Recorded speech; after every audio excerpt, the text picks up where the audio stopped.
Hello, my name is Brant. Today is the 8th day of June 2020. And what I wanted to talk to you quickly about or speak to you about is something very important. Something I've never thought about or been able to put together until a little while ago. I began to understand some things. And this is about Augustine, or Augustine, whichever way you want it to be called. What takes place with Pelagius, which I do not agree with Augustine's view of original sin. That doesn't make any sense at all.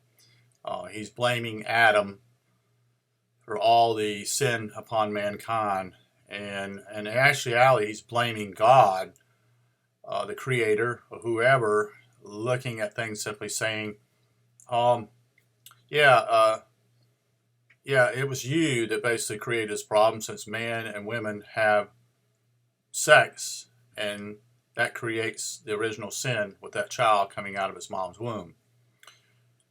And Augustine is a false teacher. There's just no doubt about it. And I'll explain that right now. As I looked at this particular book here, and also with my studies that I took with patristic period and early church history, and also a class on Augustine, I've come to the realization that Augustine introduced the idea that the church was supreme to the point that it would actually do away with its enemies by killing them, literally. And I don't understand why people even go to the Roman Catholic Church today. I really don't. It's a joke. But this all ties in even to eventually to the Reformers. It also ties in with the Anabaptists too,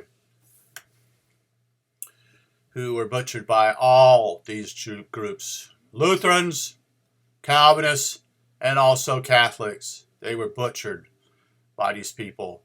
Don't tell me you are a Christian and doing this kind of stuff. You should be enormously penance, forgiving, just basically understanding what your background in these churches is destructive to others who seek the truth. So what if they're wrong? If they are wrong, they're wrong. But you don't have that right to take someone else's life because you don't agree with them. And Catholicism is way off, just way off. But all the Reformers were off too. I'm not saying the Anabaptists were perfect neither. I'm not saying that. But the Anabaptists were key, enormously key, of the separation of the church and state issue. Very important for you to understand.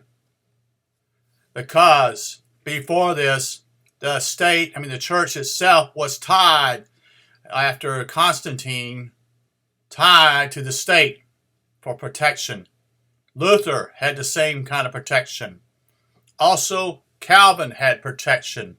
So did Zwingli and Zurich also had protection.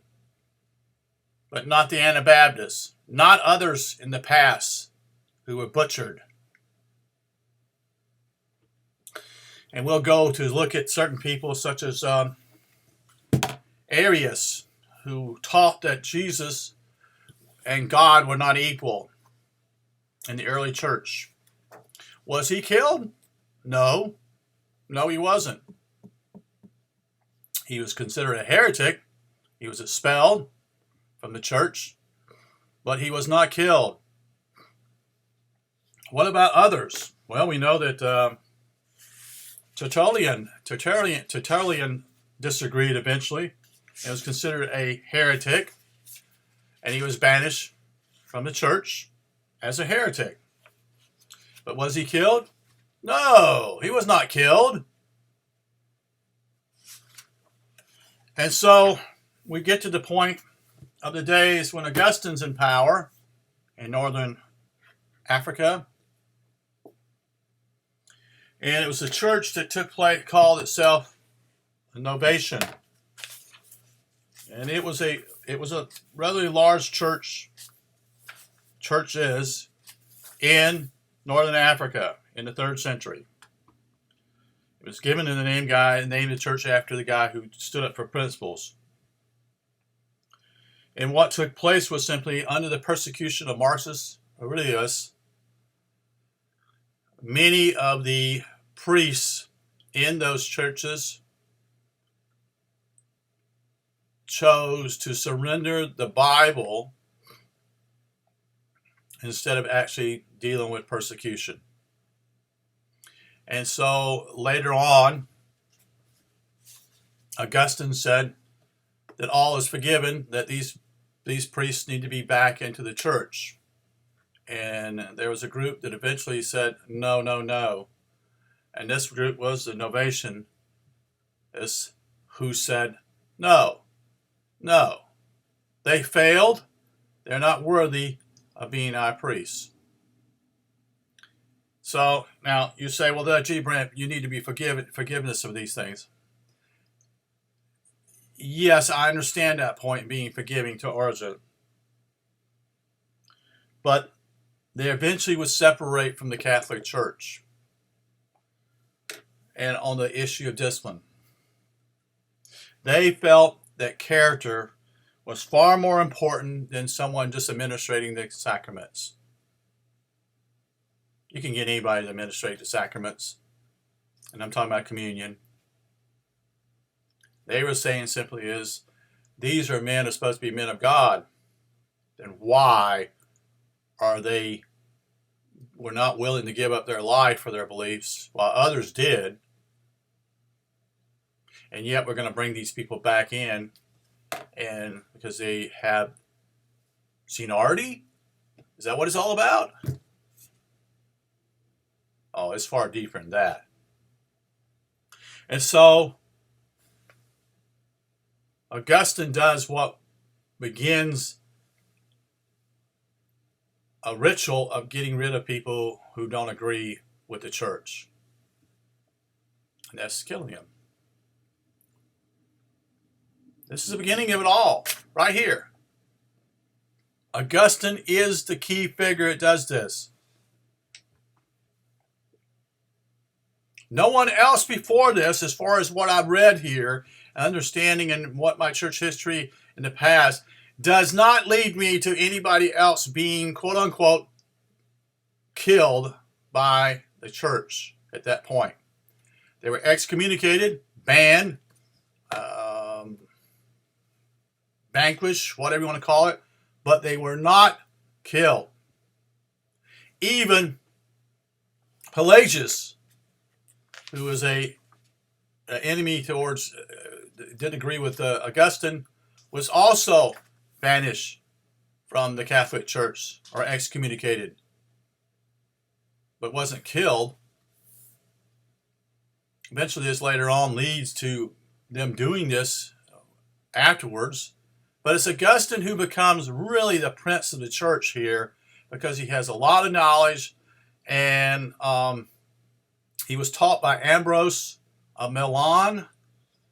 And apparently there's either a power vacuum here, or either Augustine has most of the power in these issues because he has a great amount of knowledge.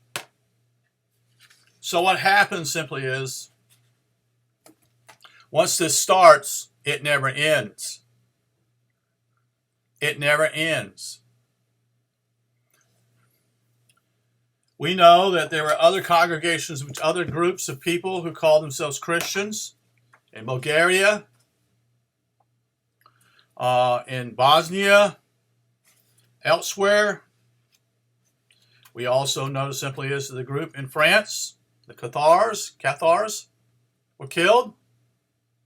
So Augustine is the first leader to do this. to eliminate not his competition, eliminate those he considered heretics. And he has the Roman army doing it.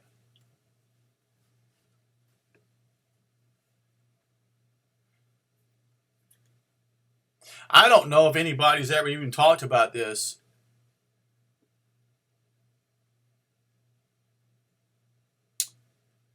Augustine sets the precedence. If you're my enemy, I eliminate you.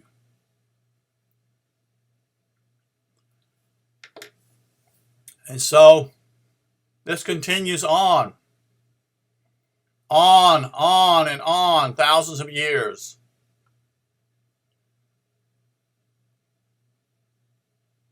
And so eventually it comes to the point of simply is that we're in the early 1500s.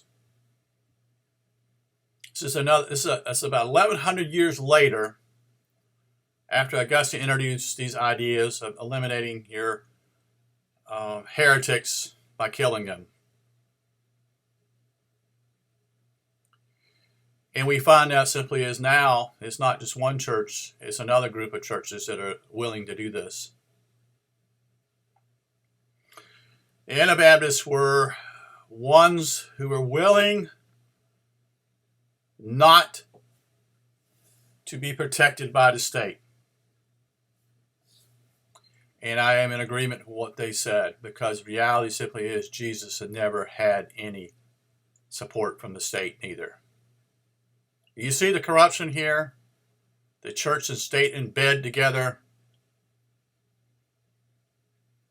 So what transpires is this. The Lutherans do it. The Calvinists do it. And Zwingli does it. Most have probably not heard of Zwingli. He is a reformer, a smaller, that is, he's not as important maybe as Luther and Calvin, but he is a reformer in the town of Zurich, Switzerland. There are others in Switzerland that are part of the reform deal. Even Basel has its leader, and so is Calvin in Geneva. So they go and hunt down these people who are defenseless. And what was transpiring at this time also is that the Turks were threatening Vienna, Austria. So the church needed to get money in order to pay for mercenaries to kill their army, to kill the Turks. And with this going on, the church becomes very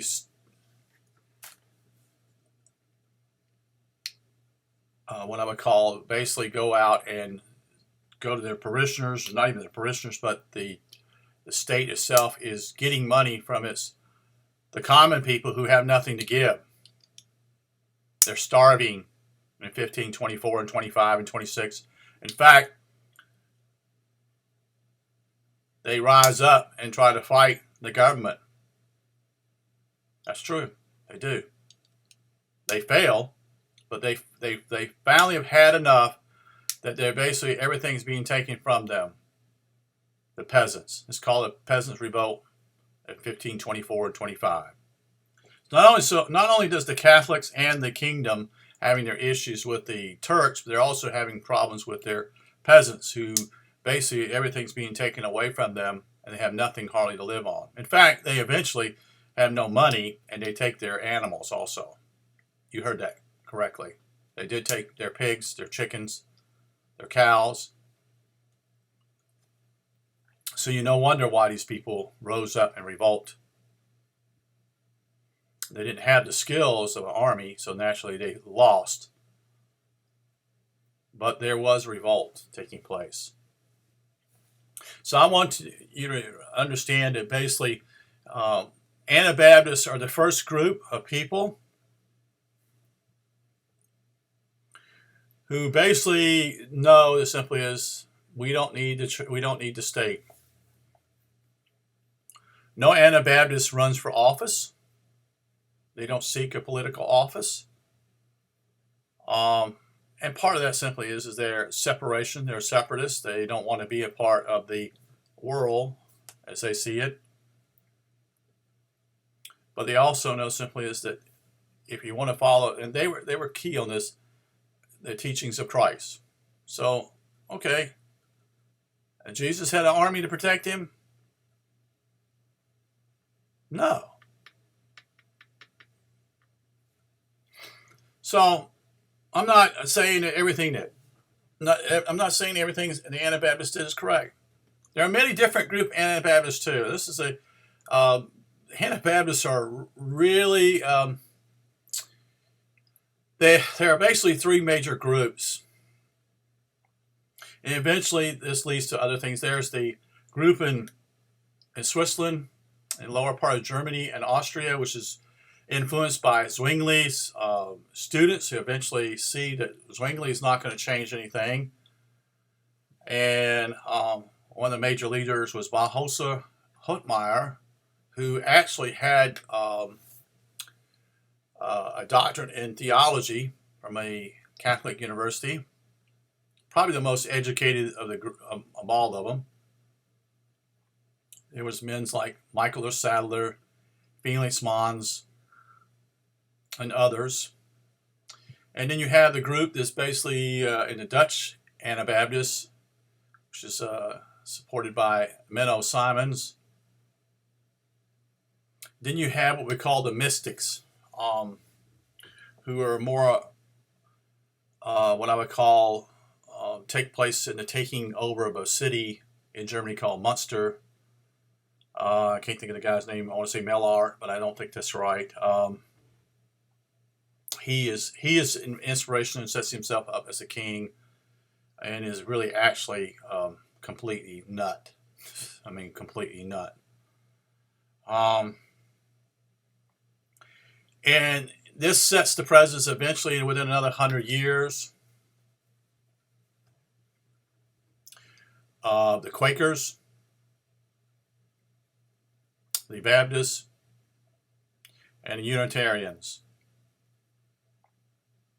The most radical will probably be the Quakers and the Unitarians.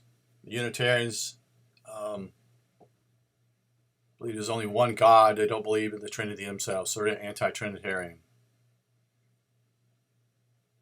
Probably has a lot to do with the figure I talked about earlier today, who stood against this with Calvin, which was what we call Michael Sibelius. Poland at that time was far more was accommodating towards others having their religious viewpoints or being in a minority than most. We know that Moravia was also comparable to helping those in the Anabaptist movement also. But the United States, in some ways, are affected by this. Why did I say that? Well, William Penn is one of them. That's right, William Penn, a Quaker. When the Puritans came to New England, they acted just like the ones they left. They were very dogmatic, very they never got along with anybody else. They were, I meant to say Puritans. Sorry, Puritans, who saw themselves as knowing God. William Bradford, others. Eventually, Roger Williams, who starts the group, who was trying to deal with these guys, eventually separates. And the state of Rhode Island is part of his deal. This is what I call a place for them to be and worship as a Baptist. And William Penn, who is a Quaker, who his father, who was a very well-to-do man, who was indebted by the king,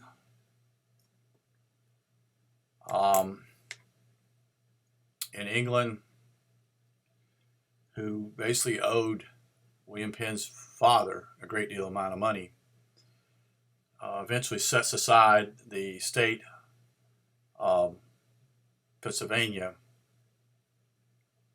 for those who seek to worship in their own way.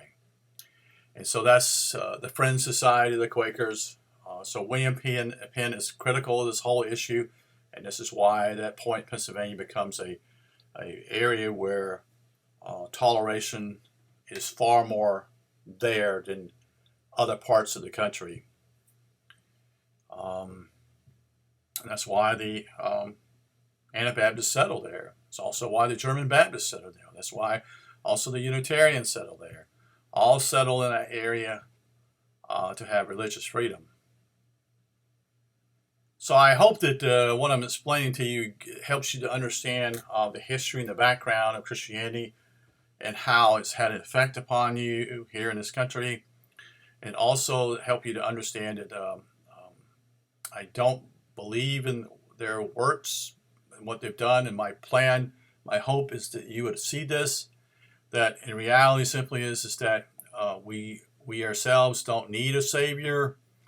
We ourselves are our own Savior.